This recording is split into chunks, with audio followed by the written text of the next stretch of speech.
पार्वती पतये हर हर महादेव।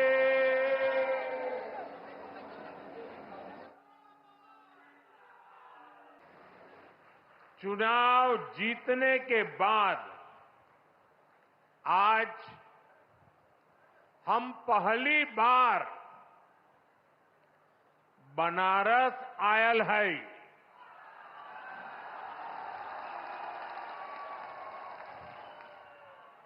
काशी के जनता जनार्दन के हमार प्रणाम।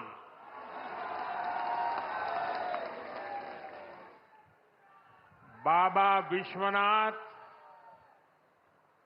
और मां गंगा के आशीर्वाद से काशी वासियों के असीम स्नेह से मुझे तीसरी बार देश का प्रधान सेवक बनने का सौभाग्य मिला है। काशी के लोगों ने मुझे लगातार तीसरी बार अपना प्रतिनिधि चुनकर धन्य कर दिया है।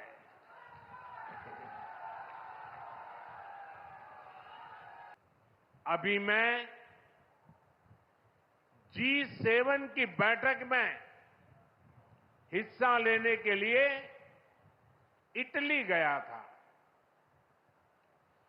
G7 के सारे देशों के सारे मतदाताओं को मिला दे तो भी भारत के वोटर्स की संख्या उनसे 1.5 गुना ज्यादा है। सरकार बनते ही सबसे पहला फैसला किसान और गरीब परिवारों से जुड़ा फैसला लिया गया है। देश भर में गरीब परिवारों के लिए 3 करोड़ नए घर बनाने हो या फिर पीएम किसान सम्मान निधि को आगे बढ़ाना हो, ये फैसले करोड़ों करोड़ों लोगों की मदद करेंगे। आज का ये कार्यक्रम भी विकसित भारत के इसी रास्ते को सशक्त करने वाला है। आज इस खास कार्यक्रम में काशी के साथ साथ काशी से ही देश के गांवों के लोग जुड़े हैं। करोड़ों किसान हमारे साथ जुड़े हुए हैं और ये सारे हमारे किसान माताएं, भाई बहनें आज इस कार्यक्रम की शोभा बढ़ा रहे हैं। मैं अपनी काशी से हिंदुस्तान के कोने कोने में, गांव-गांव में आज टेक्नोलॉजी से जुड़े हुए सभी किसान भाई बहनों का, देश के नागरिकों का अभिवादन करता हूं। थोड़ी देर पहले ही देश भर के करोड़ों किसानों के बैंक खाते में पीएम किसान सम्मान निधि के 20,000 करोड़ रुपए पहुंचे हैं। मैं अपने सभी किसान परिवारों को, माताओं बहनों को बहुत बहुत शुभकामनाएं देता हूं। साथियों, पीएम किसान सम्मान निधि आज दुनिया की सबसे बड़ी डायरेक्ट बेनिफिट ट्रांसफर स्कीम बन चुका है। अभी तक देश के करोड़ों किसान परिवारों के बैंक खाते में 3.25 लाख करोड़ रुपए जमा हो चुके हैं। यहां वाराणसी जिले के किसानों के खाते में भी 700 करोड़ रुपए जमा हुए हैं। मुझे खुशी है कि पीएम किसान सम्मान निधि में सही लाभार्थी तक लाभ पहुंचाने के लिए टेक्नोलॉजी का बेहतर इस्तेमाल हुआ है। कुछ महीने पहले ही विकसित भारत संकल्प यात्रा के दौरान भी 1 करोड़ से अधिक किसान इस योजना से जुड़े हैं। सरकार ने पीएम किसान सम्मान निधि का लाभ पाने के लिए कई नियमों को भी सरल किया है। जब सही नीयत होती है, सेवा की भावना होती है, तो ऐसे ही तेजी से किसान हित के, जनहित के काम होता है।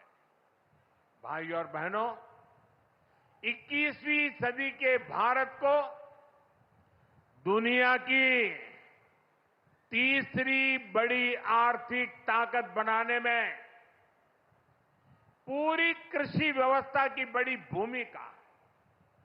हमें वैश्विक रूप से सोचना होगा, ग्लोबल मार्केट को ध्यान में रखना होगा।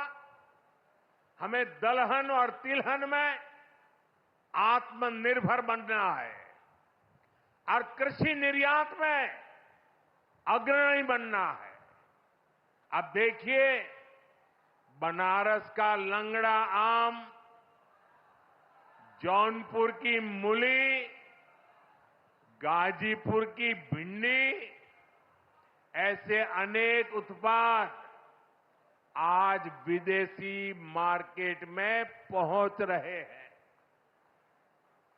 वन डिस्ट्रिक्ट वन प्रोडक्ट और जिला स्तर पर एक्सपोर्ट हब बनने से एक्सपोर्ट बढ़ रहा है और उत्पादन भी एक्सपोर्ट क्वालिटी का होने लगा है।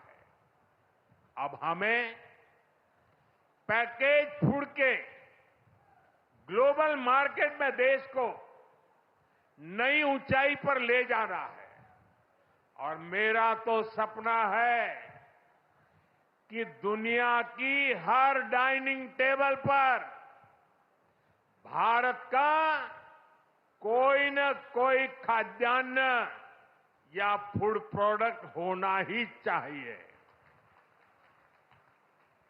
इसलिए हमें खेती में भी जीरो इफेक्ट, जीरो डिफेक्ट वाले मंत्र को बढ़ावा देना है।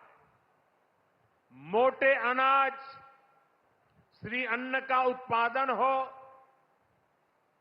औषधीय गुण वाली फसल हो या फिर प्राकृतिक खेती की तरफ बढ़ना हो, पीएम किसान समृद्धि केंद्रों के माध्यम से किसानों के लिए एक बड़ा सपोर्ट सिस्टम विकसित किया जा रहा है। भाई और बहनों, यहां इतनी बड़ी संख्या में हमारी माताएं बहनें उपस्थित हैं। माताओं बहनों के बिना खेती की कल्पना भी असंभव है।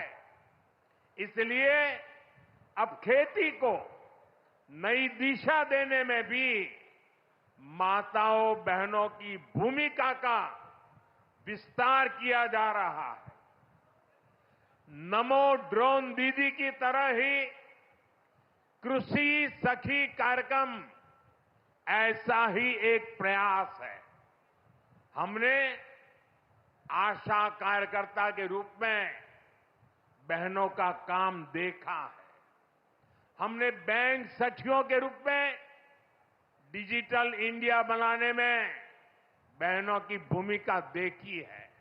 अब हम कृषि सखी के रूप में खेती को नई ताकत मिलते हुए देखेंगे।